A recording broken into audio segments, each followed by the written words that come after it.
series of different things, right? Tinubu once again. There's so much.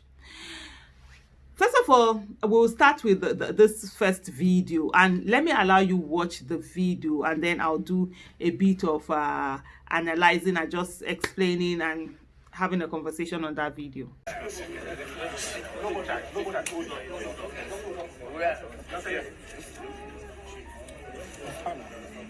You've seen the video, right?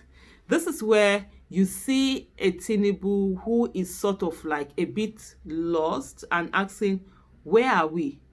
You know, okay, life. I'm one who is very practical, and I always want to look at things to say, okay, there are sometimes you are in a particular place, maybe we're supposed to take one route or whatever, and they're like, where are we? Where we did? Sort of a thing.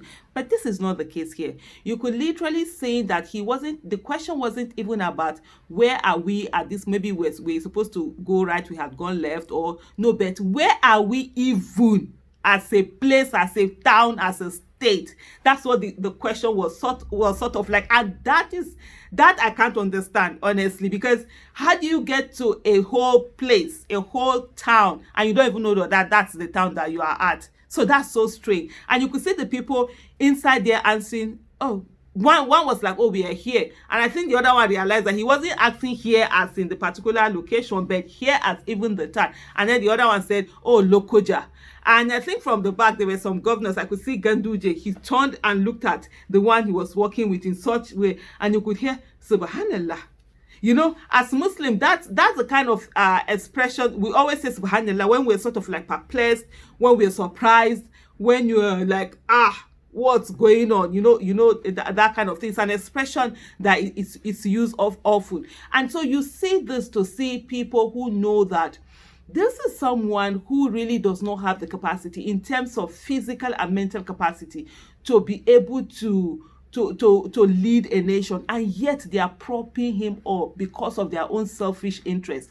You could see ordinary, and this is for me, I always say to people, I am one never ever to mock somebody's physical state or health, because every one of us we have illnesses and sicknesses in our body. I can tell you one, because I've carried some a lot. There are some I've carried since I was 17 years. For example, my arthritis is something I've gone on since I was 17 years. Even when I saw people trying to ridicule Tinubu and say that, oh, he was praying sitting down, I said to them, look, myself, I pray sitting down also sometimes. There are months that I can't even pray standing, when my leg is really affecting me. So I've had like over 30 years of living, with pain. To digress a little bit, the first time that I was without pain, my arthritis, was during NSAS protest, when I went to the hospital and they prescribed cocoa damo for me. That's cocoa codeine and Panadol sort of. And when I took it, there was no pain. I was like, oh my goodness. So this is how people without pain live, because I always have pain. All I do is I manage it. I just put it at the back of my mind. I keep going strong. But after using it, I just say to myself, I'm not going to use that drug again, because if you don't take time, that's how you prescription addiction start. You keep taking it because it gives you that painless relief. I was like, no, I'd rather be living with my pain the way I've done it for almost 30 years at that time, than to not use it. So I understand what e-health is, and I will never mock one. But a situation whereby you want to put a whole nation in a dire situation just because you want to fulfill certain things, honestly, it's abominable. It's evil. Honestly, it is. And I don't get it. Why are even the family also, are they this selfish? You just want to be in a position where you can say that, oh, he's either my husband or my father or my uncle, my whatever, he's in office, and you guys can't talk to him. I remember when I did the video in 2017 of President Muhammadu Buhari when he was sick, and I was like, can he just resign and look after himself? Nigerians will forgive him. Even though bad governance was already there, said they will forgive him and understand that he was sick. Can't his parents? But I remember saying that if it was my father that was in that position, you're signing that thing, I'll put your hand, you go and relax. Must you be on this? But then, hey, a lot of people are more focused on themselves than they are on other things. Beyond this, also, there is another video, the one of what happened in Kaduna. Oh my goodness, that is so like unbelievable. unbelievable. But the thing is that, is it really goofing, or is it that they are bringing out, that spirit of error? It's around a lot of times. So they are bringing out what is really in them, from a, how did they put it, is it what situation to bad or something? So but anyway, why don't you watch and let's discuss it. We are not going to let you run away. Your vision, creativity, and resiliency in turning a rotten situation to a bad one is necessary at this critical time. That is why we are here today.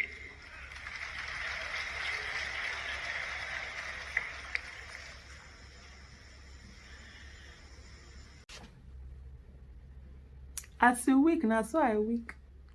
In turning a rotten situation to a bad one. Yeah, he said it.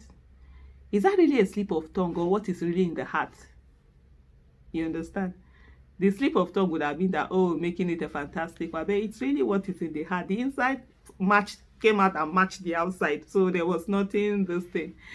And you could literally see El-Rufai. Go and watch it again if you want to pause and go back and watch it. You could see him cringing. He looked the other way. They were sitting at I don't know which lady. I think that's the Minister of Finance, if I'm not mistaken, looking at him, and then El-Rufai just shaking his head like this. But they know.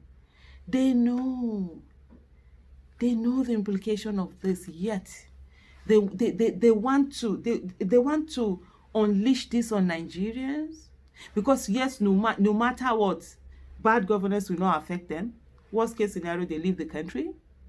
Worst case scenario, they buy another another citizenship. A good number of them already have that. Worst case scenario, the children are out there. But what about those whose children are not out there? What about those Nigerians who we owe them? What about all of that? It's really so sad, honestly. It's so sad, a situation like this, where you see people who you think would care about the masses, but they don't care. They go out of this country, they get the best out of this country. I mean, some of us go out of this country, we are scraping and managing and to just get our life, but they already see the best. Don't they feel that sense of patriotism, sense of saying, what is happening here? I want it to happen in my country. I want the people in my country to also enjoy it and do those things. Doesn't that sort of like they don't feel that? It's really sad, and it's in our hands, dear Nigerians. We must ensure that we are putting in the right people into office. I've said this before and I'll repeat it. For the citizens of Nigeria, 2023 election, it's a matter of life and death. Because on this one, we go to another 4 to 8 years of bad governance. How is the nation going to survive? It's a matter of survival for the citizens of Nigeria. So everybody must participate in this election. Staying away and doing nothing will not help.